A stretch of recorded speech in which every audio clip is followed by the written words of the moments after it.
श्री स्वामी समर्थ. जय जय स्वामी समर्थ. स्वामींचं नाव घेऊन मी आजच्या ह्या नवीन व्हिडिओला सुरुवात करते.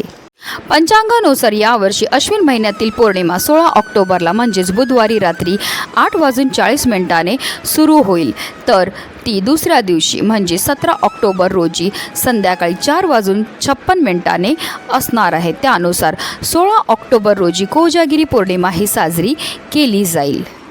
अश्विन पौर्णिमा ही कोजागिरी पौर्णिमा किंवा शरद पौर्णिमा म्हणून साजरी केली जाते.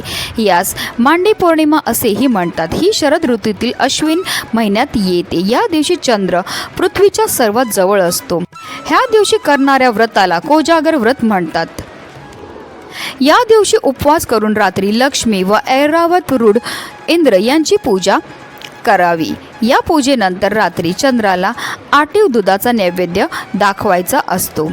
दूध आटून त्यात केशर, पिस्ता, बदाम, चारोळी, वेलदोडे, जायफळ वगैरे गोष्टी घालून तसेच साखर घालून नैवेद्य दाखविला जातो. देव व पितर यांना नारळाचे पाणी व पोहे समर्पण करावे. तसेच ते आप्तेष्टांसह स्वतःही सेवन करावे. दुधात मध्यरात्री पूर्ण चंद्राची किरणे पडू देतात आणि ते दूध मग प्राशन केले जाते. उत्तर रात्रीपर्यंत जागरण केले जाते. अशी आख्यायिका सांगितली आहे की या दिवशी उत्तरात्री साक्षात माता लक्ष्मी चंद्रमंडळातून पृथ्वीवर उतरते व लक्ष्मी देवी येऊन कोजागरीत असे विचारते, म्हणून या दिवसाला कोजागिरी म्हणतात. या दिवशी भक्त जागरण करतात व लक्ष्मी देवीच्या स्वागताकरता घरामध्ये, मंदिरामध्ये तसेच घाटावर दीप प्रज्वलित करतात. कोजागिरी पौर्णिमेच्या मध्यरात्री देवी महालक्ष्मी आपल्या कमलांमध्ये वर आणि अभय घेऊन भाविकतेने आपले व्रत करणाऱ्याला प्रसन्न होते. जो मनुष्य जागून माझी पूजा करत असेल त्याला मी अपार धनधान्य देईल असे ती म्हणते. दरवर्षी करण्यात येणारे हे व्रत लक्ष्मीला संतुष्ट करण्यासाठी केले जाते. त्याने लक्ष्मी प्रसन्न होऊन समृद्धी लाभते, पण मृत्यूनंतर परलोकातही सद्गती मिळते. तसेच कोजागिरी पौर्णिमेला धनाची देवी लक्ष्मीचा जन्मदिवस असतो, म्हणून या दिवशी धनप्राप्तीसाठी घरामध्ये सुख समृद्धीसाठी अनेक उपायसुद्धा केले जातात.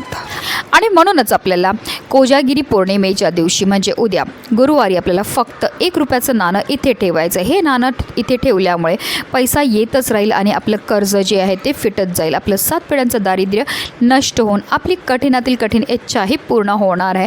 अतिशय प्रभावी असा हा उपाय, ज्याबद्दल सविस्तर आणि महत्त्वाची अशी माहिती मी तुम्हाला या व्हिडिओमध्ये देणार आहे. तर व्हिडिओ पूर्ण पहा आणि जर चॅनलवर नवीन असतील तर चॅनलला सबस्क्राईब करा आणि शेजारी बेल आयकॉनसुद्धा प्रेस करा. कोजागिरी पौर्णिमेचा प्रारंभ आज म्हणजे 16 ऑक्टोबरला रात्री 8:40 होणार आहे, तर दुसऱ्या दिवशी म्हणजे 17 ऑक्टोबर रोजी संध्याकाळी 4:63 कोजागिरी पौर्णिमा ही समाप्त होणार आहे. म्हणून आपल्याला ह्या दोन्हीही दिवशी जेवढ्या जास्त पूजा आणि सेवा करता येतील तेवढ्या आपल्याला करायच्या. तर आपल्याला काय करायचं आहे, उद्या सकाळी लवकर उठायचं आहे आणि स्नान करायचे. स्नान केल्यानंतर आपल्याला स्वच्छ वस्त्र हे परिधान करायचे. जर तुम्हाला शक्य असेल तर आवर्जून लाल किंवा पिवळ्या रंगाचे वस्त्र हे परिधान करा. त्यानंतर आपल्याला सूर्यदेवाला जल हे अर्पण करायचं आहे. ओम सूर्यदेवाय नमः किंवा ओम आदित्याय नमः या मंत्राचा जप करून आपल्याला जल हे अर्पण करायचं आहे. तसेच आपल्याला आवर्जून आपल्या मुख्य प्रवेशद्वाराची सुद्धा स्वच्छताही करून घ्यायची आहे. उंबरठ्यावर आपल्याला हळदीचं लेपन करायचं आहे. उंबरठ्याबाहेर आपल्याला पाणी हे शिंपडायचं आहे. पाणी शिंपडताना त्यामध्ये आपल्याला चिमूटभर हळद ही टाकायची. तसेच आपल्या मुख्य प्रवेशद्वारावर आपल्याला आंब्यांच्या पानांचं तोरण हे लावायचं आहे. तसेच आपल्या मुख्य प्रवेशद्वारावर आपल्याला हळदीने एक स्वास्तिकसुद्धा काढून घ्यायचं आहे.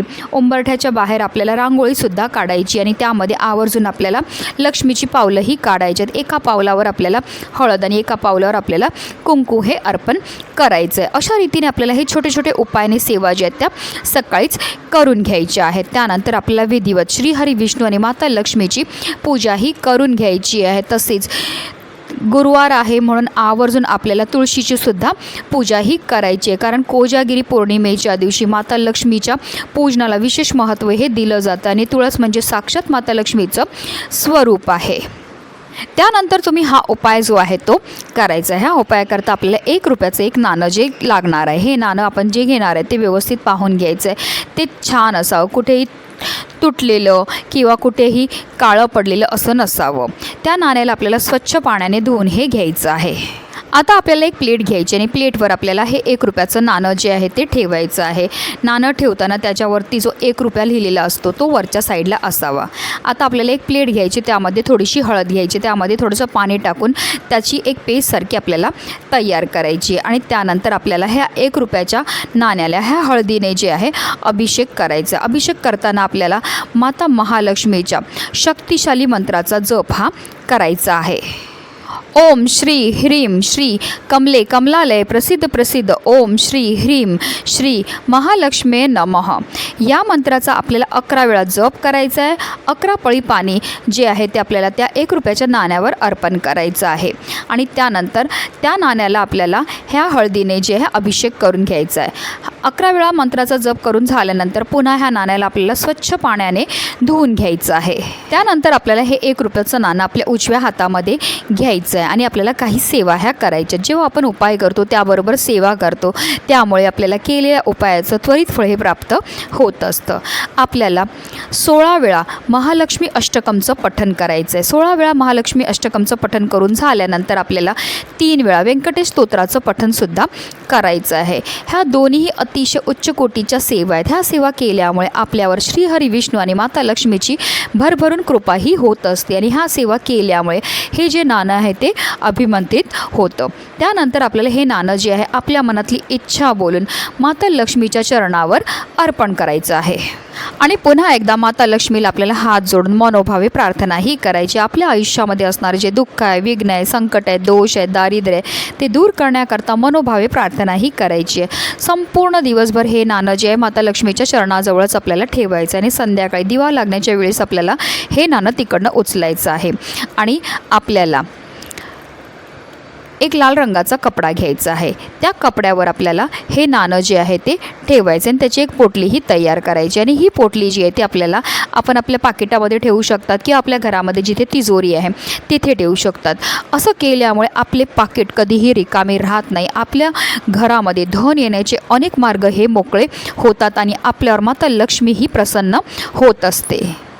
किंवा जर तुमचा व्यवसाय नीट चालत नसेल तर त्या व्यवसायाच्या गल्ल्यामध्ये किंवा तिजोरीमध्ये जर तुम्ही हे नाणं ठेवलं तर निश्चितच तुमच्या व्यवसायामध्ये भरभराट होण्यामध्ये मदत ही मिळणार आहे. कारण कोजागिरी पौर्णिमेच्या दिवशी माता लक्ष्मीला प्रसन्न करण्याकरता जेवढ्या जास्त आपल्याला सेवा आणि उपाय करता येतील तेवढे आपल्याला आवर्जून करायचेत. म्हणूनच व्हिडिओ जास्तीत जास्त लोकांपर्यंत शेअर करा जेणेकरून प्रत्येकाच्या आयुष्याचं कल्याण हो हीच मनामध्ये इच्छा. श्री स्वामी समर्थ.